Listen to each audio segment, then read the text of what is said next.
তো যে সমস্ত ক্লায়েন্টরা চাইছিলেন যে একদম রেডি বাড়ি, তো আজকে আপনাদের জন্য এই রেডি বাড়িটা নিয়ে আসলাম। ভিডিওটা ভালো করে দেখবেন। এইটা হচ্ছে আপনার রান্নাঘর, দেখতেই পাচ্ছেন একদম রেডি টু মুভ। শুধু রেডি টু মুভ একদম এই বাড়িটা আছে 1.5 কাঠা থেকে 15-2 কাঠা জায়গার মধ্যে। এটা হচ্ছে আপনার বাথরুম ঘর, মানে আগে পড়বে গেটে ঢুকে পড়বে আপনার বাথরুম ঘর, তারপর আপনার সিঁড়ির নিচে কিচেন রুম, সিঁড়ির নিচে কিচেন রুম আছে, আর কিচেন রুমে ঠিক পাশে একটা আপনার বেডরুম আছে। এই যে একটা বেডরুম, বেডরুমের দুদিকে দুটো জানলা আছে, দেখতেই পাচ্ছেন একদম রেডি টু মুভ। শুধু রেডি টু মুভ, একদম আপনাদের শুধু রংটা করে নিলেই কাজ মিটে যাবে, একদম রেডি টু মুভ। প্লাস এই ঘরের ঠিক বিপরীতে একটা ঘর আছে, মানে দুটো বেডরুম আছে, একটা কিচেন রুম, একটা বাথরুম, প্লাস ঠাকুর ঘর, একদম রেডি টু মুভ।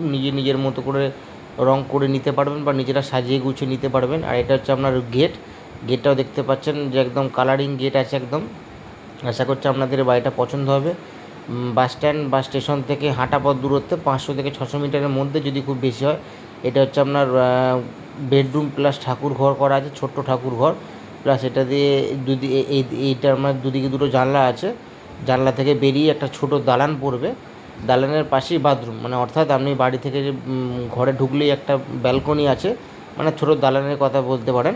আর এটা সিঁড়ি দিয়ে উঠে একটা মানে বাংকার বলতে পারেন, যে জিনিসপত্র রাখার, আসবাবপত্র রাখার জিনিস বাংকার আছে, নিজেরা সাজিয়ে গুছিয়ে নিতে পারবেন। প্লাস প্লাস্টার করে নিতে হবে, সামান্য কিছু বাকি আছে কাজ, তো প্লাস্টারটা করে নিতে হবে, এবং রেন্টে দিলেও আরামসে চলবে, এবং প্রপার লোকেশনের মধ্যে আছে। যারা চাইছিলেন যে কম দামের মধ্যে বাড়ি, তো আজকে ভিডিওটা তাদের জন্য। সিঁড়িতে দেখতে পাচ্ছেন নেমে যাওয়ার পরেই যাচ্ছে আপনার দুদিকে দুটো ঘর আছে, প্লাস বাথরুম আর কিচেন রুম, একদম খুব কম বাজেটের মধ্যে আছে। দামটা হচ্ছে আপনার 18 লক্ষ টাকা।